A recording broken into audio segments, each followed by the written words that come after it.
That's what healing is? Welcome to episode 3 of That's What Healing Is. Today's episode's title is Learning How to Live Again. We are going to talk about the time between healing and starting over and finding your new motivation, finding your new path, all of that. So I hope you enjoyed this episode. One thing that we don't talk about a lot on this healing journey is the starting over. Because you are basically starting a lot of things over. You have to relearn yourself.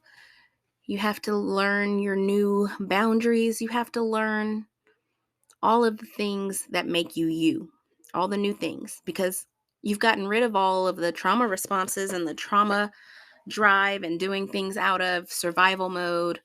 And you're doing things because you truly either enjoy them or you just really want to do them. So, how does that play? How does that take part when you are starting over?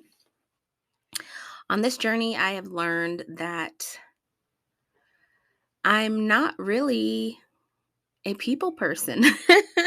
I have been a people pleaser my whole life because that was uh, something that was taught to me since I was a young person, was to make other people happy, other people first before yourself.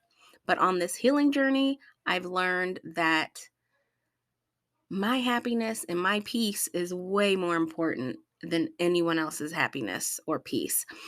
I have learned that no is a complete sentence. And I used to hate that saying, like, no is a complete sentence. It is. I am allowed to say no if I don't want to do something. I'm allowed to speak up for myself. I used to have so much fear when it came to standing up for myself or being an advocate for myself in all aspects of life. I now know what I deserve, and I don't take any less.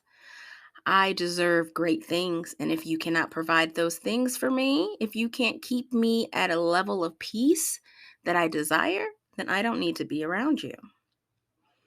If you are not listening to my needs, I don't need to be around you.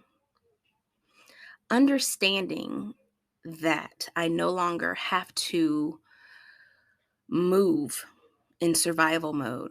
I no longer have to move out of fear. That's a big one. Understanding that my likes and dislikes are way different than they were before I started this healing journey.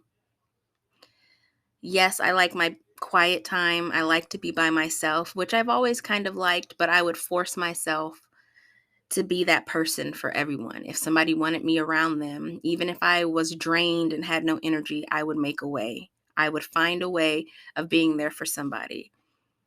But if I needed someone to be there for me, crickets. No one would show up for me. So now I show up for myself. Now I clearly speak my needs. I need this type of person in my life. I need this type of reciprocation in my life. If that cannot be provided to me, I don't need to waste my time. If I am uncomfortable with a situation, I remove myself from the situation. The old me